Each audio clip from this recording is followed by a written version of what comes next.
En una continuación del Evangelio del día de ayer, donde Jesús y los fariseos se confrontaban con respecto al tema del ayuno, hoy aparece otra confrontación entre Jesús y los fariseos por el tema del sábado. Sus discípulos toman espigas de un cultivo en sábado y se alimentan de ellas.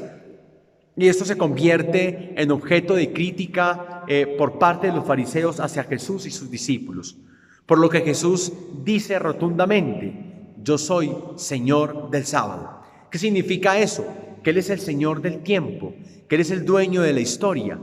Efectivamente sabemos que el sábado en el Antiguo Testamento es el séptimo día, corresponde al séptimo día, al día en el cual Dios descansó en ese contexto de la creación que nos plantea el Génesis.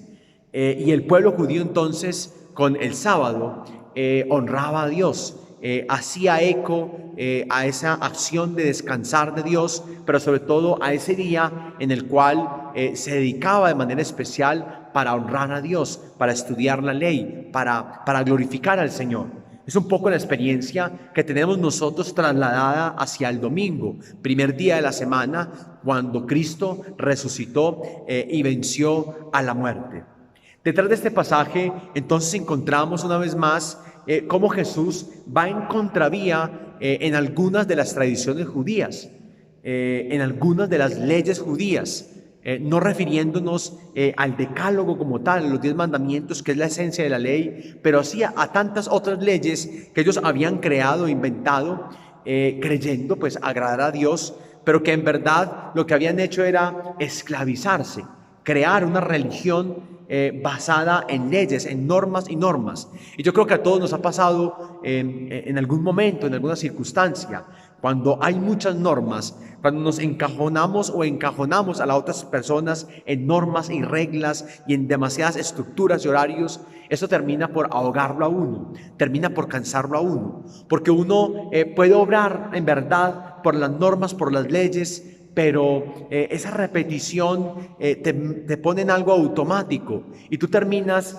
obrando como un robot. Haces las cosas quizás por hacerlas, por cumplir, pero no por pasión, no por convicción y no desde el corazón. Jesús entonces nos da ese gran mensaje hoy, el gran mensaje de que estamos llamados a vivir en una cierta libertad, sobre todo en una sana libertad. Como dice el apóstol, para ser libres os ha liberado Cristo, para ser libres en el Espíritu. Y es para tener también una capacidad y un criterio para decidir muchas cosas en nuestra vida, incluso en nuestra experiencia religiosa.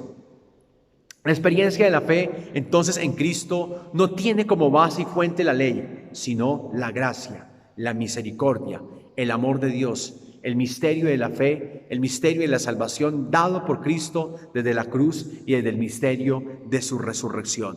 A mí me fascina en parte reflexionar esto, porque cuando veo a Jesús un poco que cuestiona todas esas tradiciones y esas estructuras judías, me hace pensar sobre todo que Cristo ha querido instaurar una religión muy humana, es decir, una religión donde el ser humano, donde cada uno de nosotros como personas individuales, con valores, con cualidades, pero también con defectos, cuenta.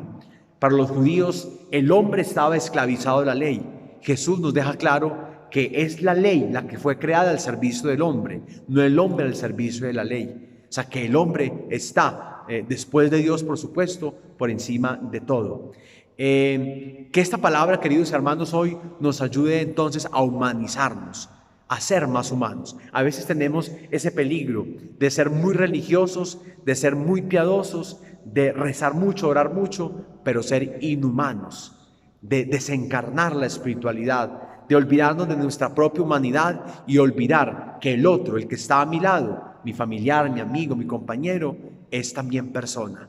Antes incluso que religioso es persona, es ser humano y como tal debe ser mirado, debe ser admirado y debe ser valorado. Que Dios entonces siga cambiando y transformando nuestro corazón y nos siga humanizando con la gracia y la fuerza de su Espíritu. Feliz día para todos. Dios les bendiga.